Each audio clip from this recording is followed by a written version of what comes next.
नमस्कार, लक्ष्य एकेडमी में आपका पुनः एक बार स्वागत और अभिवादन है। हम हिंदी के मास्टर क्लास के अंतर्गत बात कर रहे थे प्रश्नोत्तरी विधि के अंतर्गत बड़ विचारों पर। एक प्रश्नों की श्रृंखला के साथ प्रश्नों के माध्यम से विवेचनात्मक शैली में अध्ययन कर रहे थे और उसी के अंतर्गत वर्ण विचार पर हमने कुछ प्रश्नों को हल किया था और उसके बाद प्रश्नोत्तरी विधि के अंतर्गत जो उसके आगे के प्रश्न हैं, समय को ना गवाते हुए हम आगे चलते हैं अपने अगले प्रश्न पर। हमारा अगला प्रश्न था, जिन्हें बोलने के लिए अन्य वर्णों की सहायता ली जाती है वह कहलाती है। प्रश्न को देखने से पहले ध्यान दीजिएगा, थोड़ा पीछे जाइएगा। पीछे की क्लासों में क्या हमने पढ़ा था? हमने पढ़ा था कि ध्वनि क्या होता है और उसके बाद ध्वनि के बाद हमने पढ़ा था स्वर भाग, स्वरों का वर्गीकरण क्या होता है, स्वरों को किस किस प्रकार से हमारे समक्ष प्रस्तुत किया जाता है और क्या क्या हमसे स्वरों पे प्रश्न बनाकर बोर्ड या किन्हीं भी परीक्षा में जो प्रश्न बनाकर हमसे पूछे जाते हैं वो किस प्रकार से होता है। उसके बाद हमारे पास था व्यंजन भाग। तो व्यंजन भाग के अंतर्गत पहला जो प्रश्न लिया गया उसमें है, जिन्हें बोलने के लिए अन्य वर्ण की सहायता ली जाती है उसे हम क्या कहते हैं। तो प्रश्नानुसार सबके दिमाग में एक बात बैठ गया होगा कि निसंदेह उसको हम क्या कहते हैं, व्यंजन कहते हैं। क्योंकि व्यंजन एक ऐसी चीज होती है, ऐसा वर्ण होता है जो बिना स्वर के उच्चारित नहीं हो सकता है। तो प्रश्नानुसार हमारा जो बी ऑप्शन है वह ऑप्शन क्या है, सही है, व्यंजन। तो हमने जो इसका संदर्भ रखा व्यंजन भाग, उसको ध्यान में रखते हुए ये प्रश्न बनाया गया। और व्यंजन जो होता है, पहली बात ध्यान दीजिएगा, जो व्यंजन होता है, जैसे मान लीजिए अगर हमको व्यंजन लिखना है तो व्यंजन के नीचे हम हलंत का प्रयोग अवश्य करते हैं, तभी वह व्यंजन पूर्णतः माना जाता है। वैसे पढ़ने के लिए तो हम किसी चीज का भी प्रयोग मतलब स्वर भी लगा के प्रयोग कर लेते हैं, लेकिन शुद्ध रूप से व्यंजन यही होता है। और जैसे ही इसमें हम स्वर का समावेश कर देते हैं, किसका, स्वर का समावेश कर देते हैं, वैसे ही यह व्यंजन जो है स्वर युक्त हो जाती है। तो सिर्फ इसको व्यंजन कहना अतिशयोक्ति हो जाएगी। तो व्यंजन हम जिन्हें हम स्वर की सहायता लिए बिना नहीं बोल सकते हैं वह क्या कहलाता है, व्यंजन कहलाता है। चलते हैं हम अपने अगले प्रश्न पर। अगला हमारा जो प्रश्न है, हिंदी में मूल व्यंजनों की कुल कितनी संख्या है।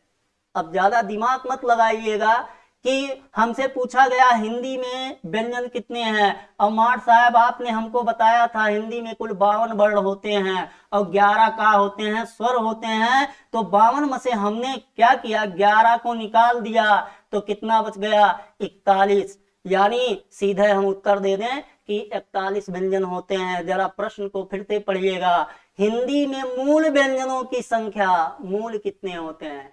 अगर विद्वानों की माने तो स्वर और व्यंजन के दृष्टिकोण से वर्ण क्या होते हैं, सिर्फ 2 प्रकार के होते हैं, स्वर होते हैं और व्यंजन होते हैं। और स्वर हमारे 11 होते हैं और व्यंजन हमारे कितने होते हैं, 33 होते हैं। तो बहुत दिमाग मत खर्च कीजिएगा, सीधे प्रश्न को पढ़िएगा और प्रश्न के अनुसार अनुकूल ही अपने आंसर को टिक कीजिएगा। तो प्रश्नानुसार हमारा जो आंसर होगा वो होगा डी, कि मूल व्यंजनों की संख्या कितनी होती है, 33 होती है।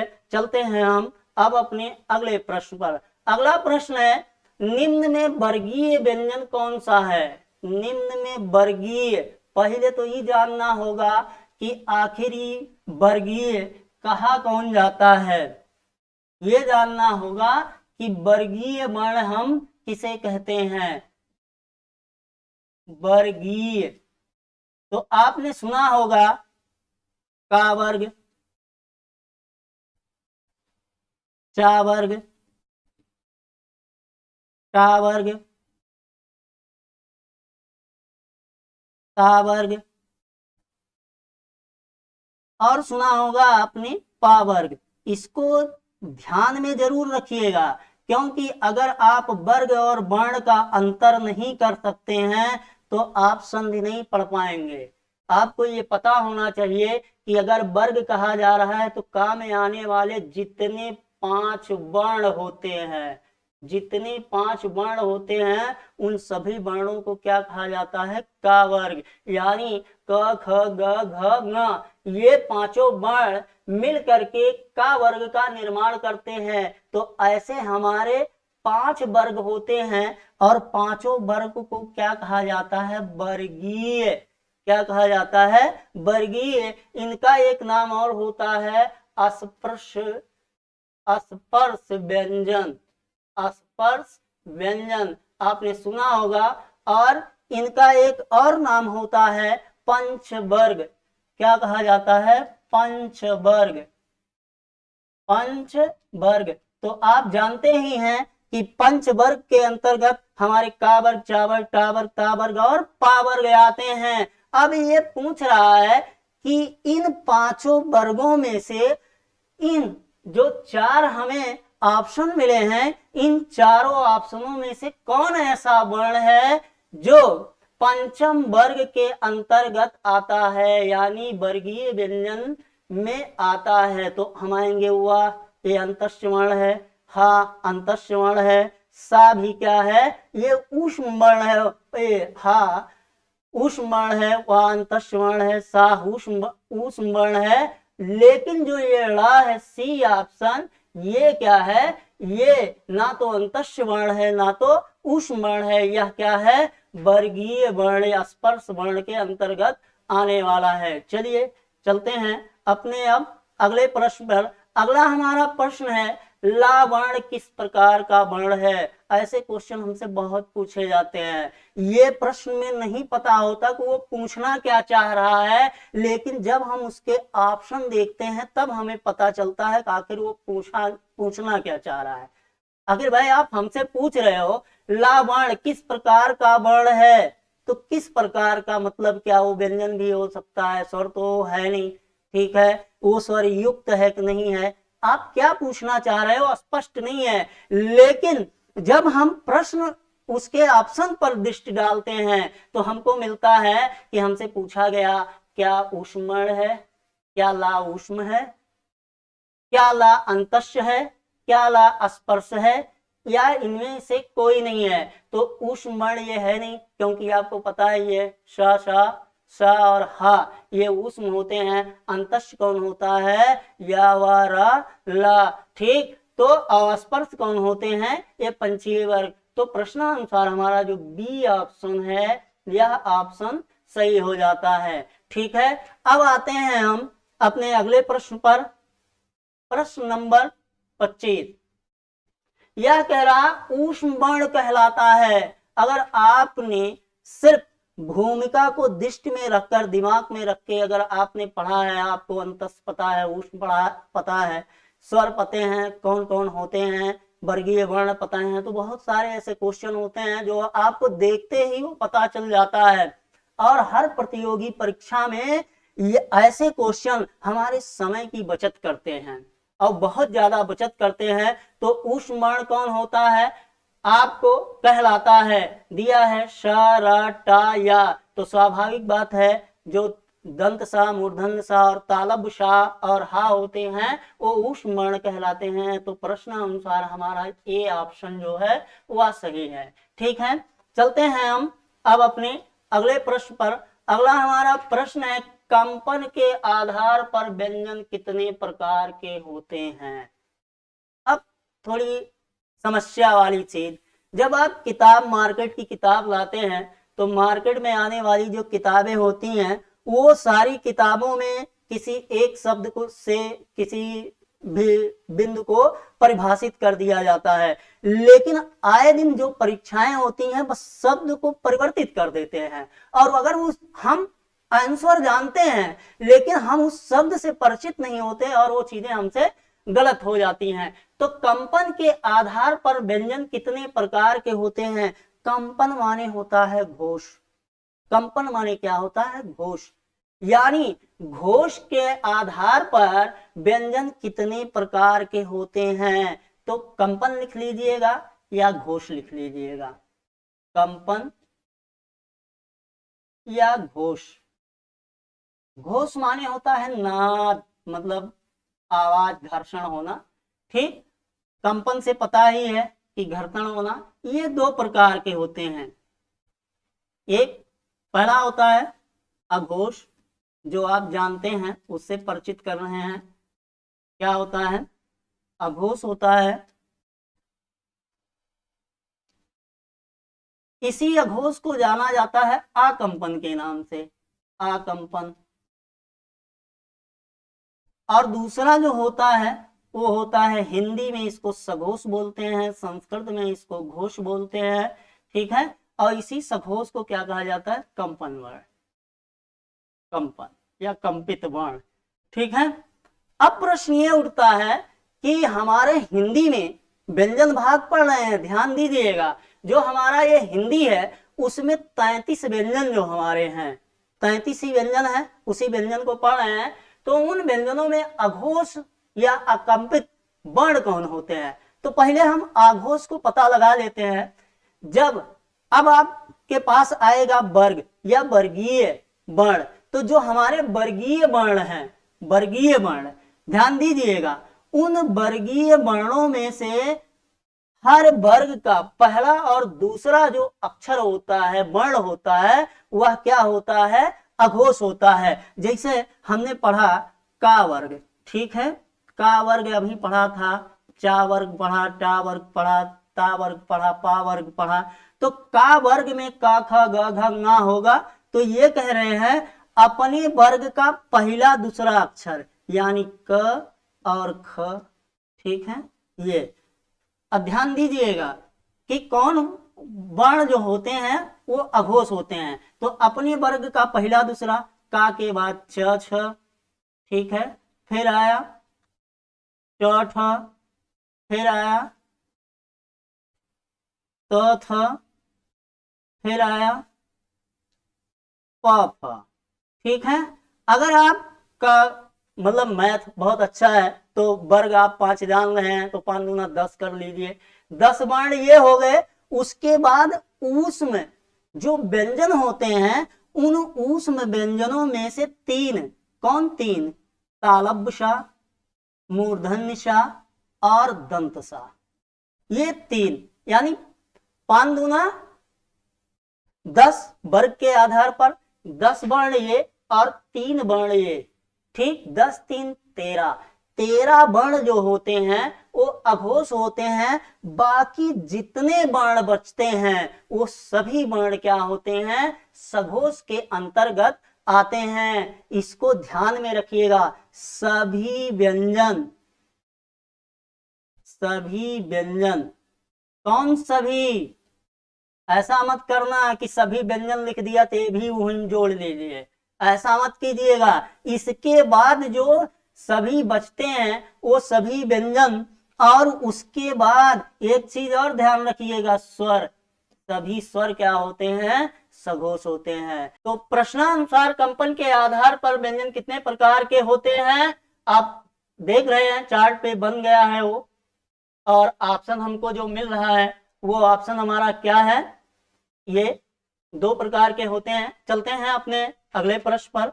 अगला जो हमारा प्रश्न है, स्वर और व्यंजन के दृष्टिकोण से कितनी होती है? 44। और 13 हमको क्या मिलते हैं?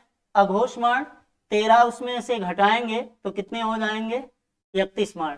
ऑप्शन में क्या आ रहा है? डी ऑप्शन सही आ रहा है। यानी अघोष वर्णों की संख्या कितनी होती है? 31 होती है। इस बात को आप दिमाग में बैठाए रहिएगा कि अक्सर हम व्यंजन जानते हैं कि व्यंजन सघोष कौन होता है, अघोष कौन होता है, लेकिन अक्सर हम क्या भूल कर देते हैं? स्वर को हम ये नहीं जानते कि वो सघोष है कि अघोष है। क्योंकि अगर हम ऊपर ऊपर से पढ़ के निकल गए हैं तो हमारा ध्यान उस पर नहीं जाता। तो आते हैं हम अपने अगले प्रश्न पर। अगला जो हमारा प्रश्न है वह कहता है निम्न में कौन सघोष वर्ण है? चलिए ध्यान से देखिएगा, और आपको जो मैंने अभी पीछे कहा वो आपको यहाँ स्पष्ट दिखाई पड़ेगा। पहला ऑप्शन है क्या? सा। क्या सा सघोष है? बिल्कुल नहीं, क्योंकि तीनों सा जो हमारे होते हैं वो क्या होते हैं? अघोष होते हैं। फिर दिया अय चूंकि बड़ा है तो अक्सर हम कंफ्यूज में होते हैं, अय है कि नहीं, तो अभी हमने आपको बताया जितने हमारे स्वर होते हैं वो स्वर क्या होते हैं? सघोष होते हैं। तो पीछे हमको नीचे देखने की जरूरत नहीं पड़ेगी, हमारा जो ऑप्शन ये बी है यह सही हो जाएगा। आते हैं हम अगले अपने ऑप्शन पर। अगला जो हमारा ऑप्शन है वह है निम्न में से कौन महाप्राण नहीं है? अब ध्यान दीजिएगा, महाप्राण पूछा है, यानी प्राण वायु के आधार पर व्यंजन हमारे कितने प्रकार के होते हैं? 2 प्रकार के होते हैं। चलिए तो पहले महाप्राण हम जान लेते हैं। महाप्राण क्या होता है? प्राण माने होता है वायु, वायु माने हवा।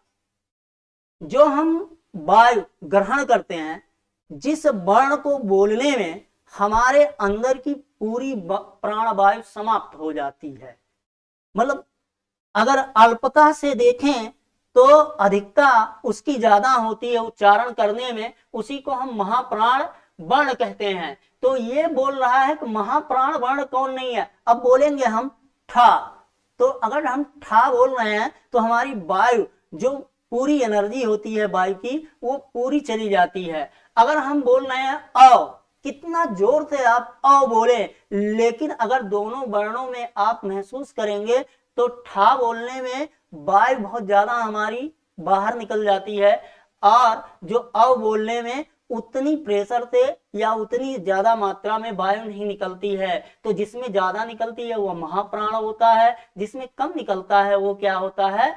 अल्प प्राण होता है। अब झा बोलेंगे, घा बोलेंगे, तो जो ठा में प्रक्रिया हो रही है वही प्रक्रिया झ और घ में होगा।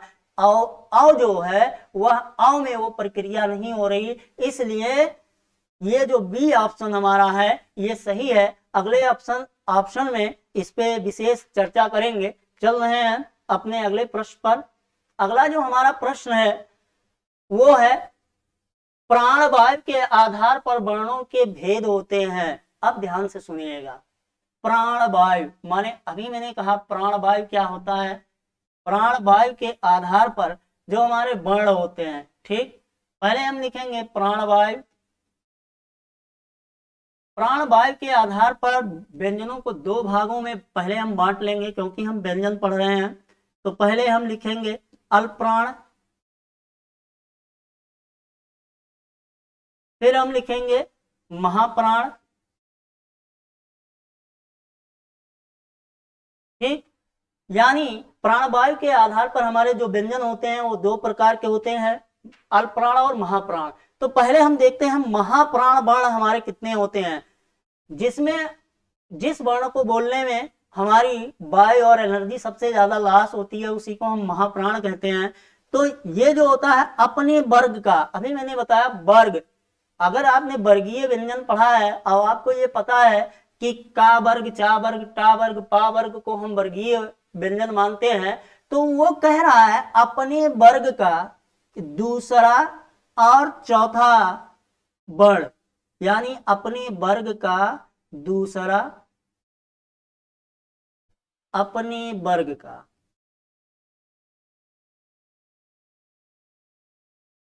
दूसरा, चौथा वर्ण, तो कितने हो जाएंगे? अगर वो अपने वर्ग का दूसरा और चौथा वर्ण ढूंढ रहा है तो 5 दूना 10 हो गए। उसके बाद जो हमारे ऊष्म वर्ण होते हैं, क्या होते हैं? ऊष्म वर्ण। ये ऊष्म वर्ण भी क्या होते हैं? महाप्राण होते हैं। तो 4 ऊष्म वर्ण हो गए, 10 ये हो गए, 10 और 4 14। ये 14 जो वर्ण होते हैं, ये 14 वर्ण क्या कहलाते हैं? महाप्राण वर्ण कहलाते हैं। इसके बाद जितने भी वर्ण हमारे स्वर और व्यंजन के बचते हैं वो सभी क्या होते हैं? अन्य सभी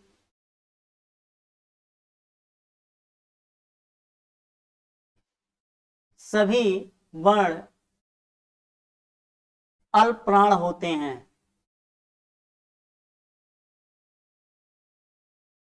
हैं, ठीक है। ये ध्यान दीजिएगा, समस्त स्वर भी क्या होते हैं? ये अल्प प्राण में आते हैं। और इसी पे क्वेश्चन सबसे ज्यादा पूछा जाता है कि अगर आपसे ऑप्शन पूछा जाएगा कि निम्न में अल्प प्राण वर्ण कौन है, तो आपको महाप्राण के 2-4 वर्ण दे दिए जाएंगे। जैसे मान लिया दे दिया गया हा, दे दिया गया घा, दे दिया गया आपको छा, दे दिया गया फा, दे दिया गया, या उसी में एक स्वर डाल दिया गया आओ, तो आप कंफ्यूज हो जाएंगे। आओ तो बहुत बड़ा है, बहुत तेज बोल रहे हैं, कभी पूरा हवा निकल जा रहा है हमारे एनर्जी का, हमारी स्वर तंत्रिका से, तो आप कंफ्यूज हो सकते हैं। इसलिए आप ये जानते रहिए कि जो हमारे समस्त स्वर होते हैं, ये स्वर भी क्या होते हैं, ये अल्पप्राण होते हैं। सारे स्वर अल्पप्राण भी होते हैं, सारे स्वर क्या होते हैं, सघोष भी होते हैं। इस बात को ज्यादातर दिमाग में रखिएगा। ठीक है, तो आज के लिए इतना ही, मिलते हैं अगले वीडियो में। अगले वीडियो में हम बात करेंगे वर्ण के कुछ और प्रश्नों पर, और जो आपके लिए हर प्रतियोगी परीक्षा के लिए आप किसी में बैठते हैं लाभकारी होगा। तो लक्ष्य एकेडमी की तरफ से आप सभी को धन्यवाद।